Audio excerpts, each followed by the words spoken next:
Bonjour, bienvenue welcome guys dans cette nouvelle vidéo les amis, j'espère que vous allez bien. Les gars, victoire à l'arrache au bout du temps additionnel. 2-1 du Real face au Celta Vigo. Les gars, je suis content de cette victoire. Aujourd'hui, je n'ai pas le cœur à critiquer cette équipe. Oui, je peux comprendre qu'on soit déçu par la saison que le Real est en train de réaliser. Mais les amis, à un moment, il faut être réaliste. Certes, on ne peut pas se cacher derrière les absences, mais les gars, c'est factuel. Tu prends n'importe quelle équipe qui perd autant de jours importants va se trouver en difficulté. Tu perds ton meilleur attaquant, Kylian Mbappé. Tu perds ton meilleur milieu offensif, Jude Bellingham. Tu perds un Rodrigo. Tu perds ton meilleur défenseur central. Et sans compter, tu es privé de Kamavinga. Carreras et Hussein sont suspendus. Ceballos est blessé. La liste des absents est longue. Je ne comprends même pas ce qu'ils veulent critiquer Arbeloa en ce moment. Les gars, Arbeloa n'a pas de chance. Il a pris cette équipe et les blessures se sont enchaînées. Limite là, il est obligé de faire jouer les jeunes de la Castilla. Et ça arrive au pire des moments. On est entré dans la phase décisive de la saison. En championnat, c'est la dernière ligne droite. Et en Ligue des Champions, on est dans la phase à élimination directe. Il aurait pu venir en conférence de presse, pleurnicher et dire qu'on a beaucoup d'absents. Mais non, il a refusé de se cacher derrière ça. Tu prends n'importe quel entraîneur dans la même situation, il allait être mis en difficulté. Faut même pas se leurrer. Sur ce match-là, Celta Vigo a manqué d'ambition. Ils ont trop respecté le Real. Mais s'ils avaient joué leur coup à fond, ils pouvaient avoir les 3 points. Parce qu'en face, tu as une équipe du Real diminuée, qui est en plein doute, qui n'est pas sur une bonne dynamique. Tu joues chez toi, tous les ingrédients étaient réunis pour que tu fasses un bon résultat. Ils ont manqué d'ambition. Dans ce match, le Real a été conquérant, mais le Real a joué avec ses armes. Offensivement, on était limité. Tu n'avais que Vinicius. Et quand c'est comme ça, c'est facile de l'arrêter. C'est le seul danger. Ils ne vont que s'occuper de lui. Il a eu un match compliqué. Vini, tu aurais pu aussi nous faciliter la tâche. En début de match, tu rates une énorme occasion. Même si tu as été gêné par le défenseur. C'était pas donné. Mais vu le contexte, tu dois nous mettre à l'abri. Sachant que face à Getafe, en début de match, tu avais aussi gâché une énorme occasion. Heureusement que derrière, l'homme en forme, Tchouaméni, ouvre le score. Tchouaméni a réalisé un match de patron à l'image de son match face à Benfica. Tchouaméni, à ces moments difficiles, il s'est montré. Et moi, j'aime ce genre d'attitude. Les joueurs qui se montrent en période difficile, ça montre qu'ils ont du caractère. On était bien lancés, mais encore une fois, on s'est compliqué la tâche. Trent, je peux être d'accord que tu aies des lacunes défensives, tu peux te tromper, mais sur l'action du but de Getafe, tu as tout faux. Tu fais une mauvaise appréciation de la trajectoire du ballon, ça peut arriver que tu te trompes. Mais derrière, tu es trop nonchalant. Tu es en un contre un. Mec, vas-y, tu peux te faire éliminer, mais montre de l'envie, de la grinta. Tout le monde peut se faire dribbler, éliminer, mais montre de l'envie. C'est tout ce qu'on demande. Tu ne peux pas être nonchalant à ce point. Heureusement qu'aujourd'hui, le Real repart avec les 3 points. Sinon, on allait se défouler sur toi. Valverde nous a libérés. Au bout du temps additionnel, les cadres se sont montrés. Valverde, Tchouaméni. Et c'est ça qu'on attend d'eux. Quand c'est difficile, c'est au cadre de porter l'équipe. Avec cette victoire, tu ne te fais pas distancer par le Barça. Un mauvais résultat aujourd'hui, on pouvait oublier le championnat. Parce que les amis, il ne faut pas se faire d'illusions. En Ligue des Champions, avec cette équipe, Alors, j'avais de mes espoirs que le Real puisse éliminer City parce que je me disais qu'on pourrait récupérer quelques joueurs, mais là, ça sent pas bon. Tu ne vas pas avoir du Bellingham, tu ne vas pas avoir Rodrigo, tu ne vas pas avoir Mbappé. Les gars, j'ai peur qu'on se fasse tabasser.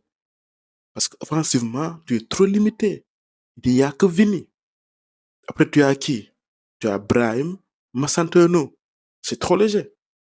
Et Gonzalo. Tu ne peux pas faire porter le poids du Real à un Gonzalo. Parce que s'il est titulaire, on va lui demander de jouer un rôle crucial.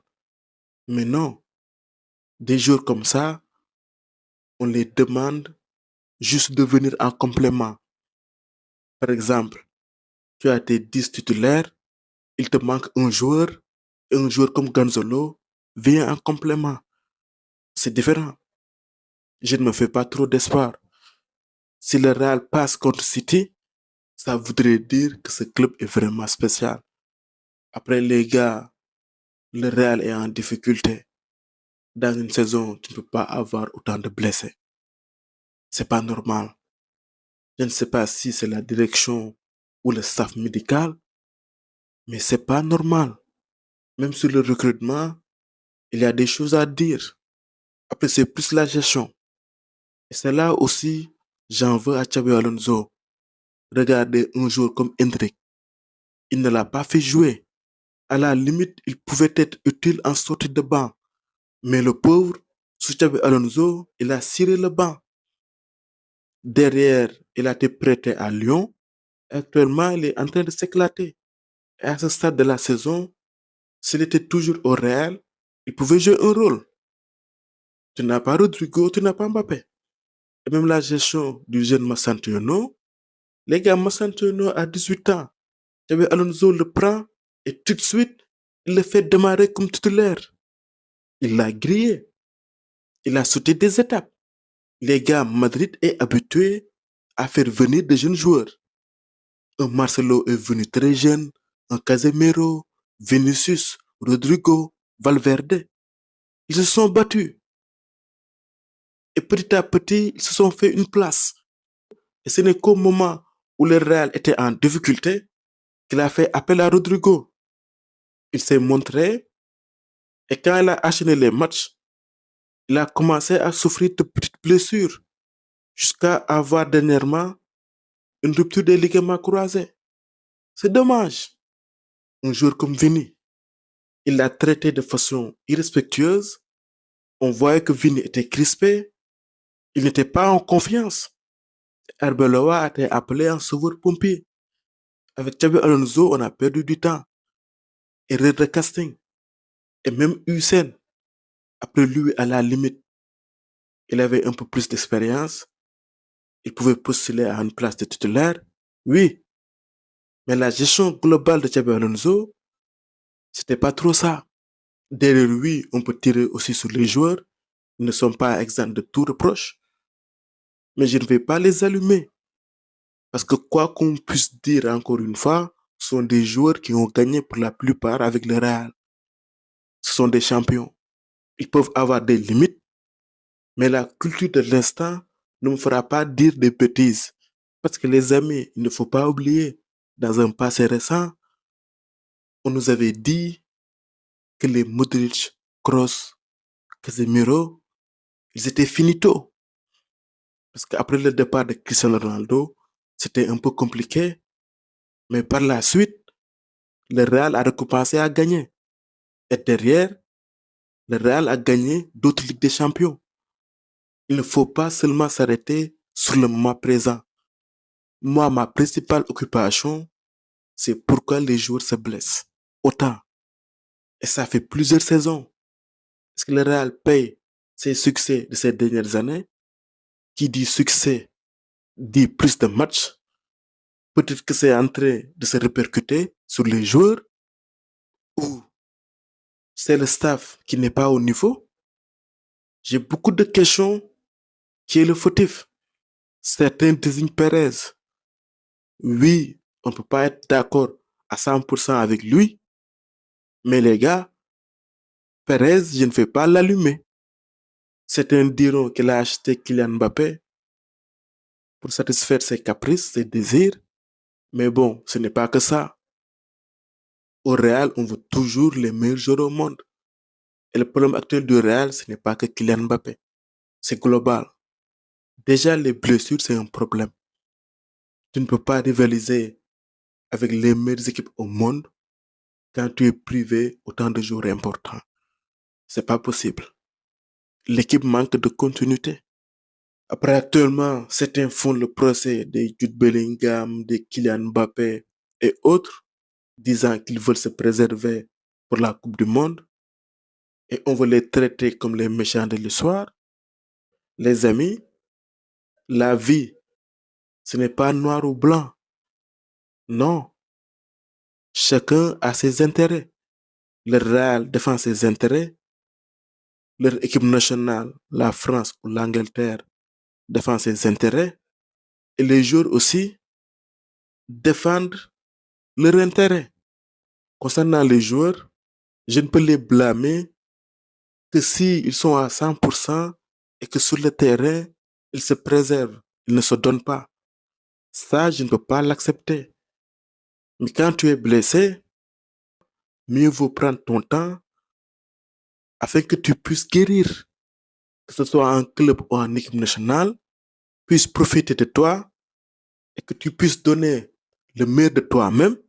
Il te faut être en pleine possession de tes capacités physiques. Et c'est pas simple, les amis. Parce que les gars, une Coupe du Monde, c'est chaque 4 ans. Si tu rates une Coupe du Monde à cause d'une blessure, tu n'es pas sûr de rejouer dans ta vie une autre Coupe du Monde. C'est pas des choix faciles. Après, oui, en tant que supporter du Real, j'aurais aimé avoir à disposition un Kylian Mbappé ou Jude Bellingham. Kylian, s'il n'est pas blessé, il est quasiment assuré d'être sélectionné avec l'équipe de France. Pour Jude Bellingham, c'est pas donné. Sa relation avec Tuchel n'est pas au mieux. Si Tuchel a la possibilité de lui faire à l'envers, il le fera. Pour Jude, c'est beaucoup plus délicat. Pour traiter ces sujets, il faut être le plus équilibré possible. Parce que chacun défend ses intérêts. Et un joueur qui se blesse, qui n'arrive plus à être à 100%, il va devenir un indésirable en club ou en sélection. Il ne faut même pas se leurrer. J'ai de la peine pour Rodrigo, qui a eu les croisés. Il va être privé de Coupe du Monde. Et son avenir au Real s'assombrit. Un joueur offensif, déjà que là, il était en difficulté, il n'était pas un titulaire indiscutable. Et même s'il comptait quitter le Real, quelle équipe va prendre actuellement le risque de l'acheter?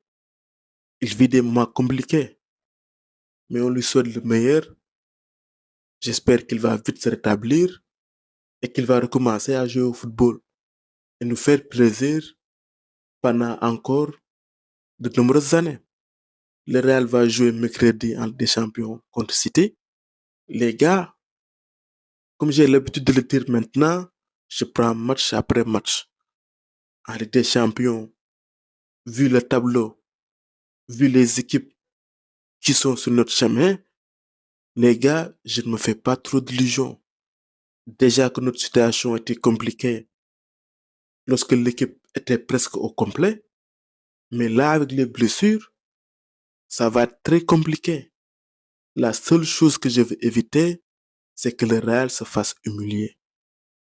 Je vous le dis, les gars, je n'aborde pas ce match sereinement. Du tout. Espérons que l'équipe va bien se comporter et qu'ils vont faire preuve de caractère. On verra. On croise les doigts. Voilà les amis, c'était tout pour cette vidéo. On se retrouve pour d'autres vidéos. À très bientôt. Faites love au football. Au micro, c'était DevReact pour vous servir.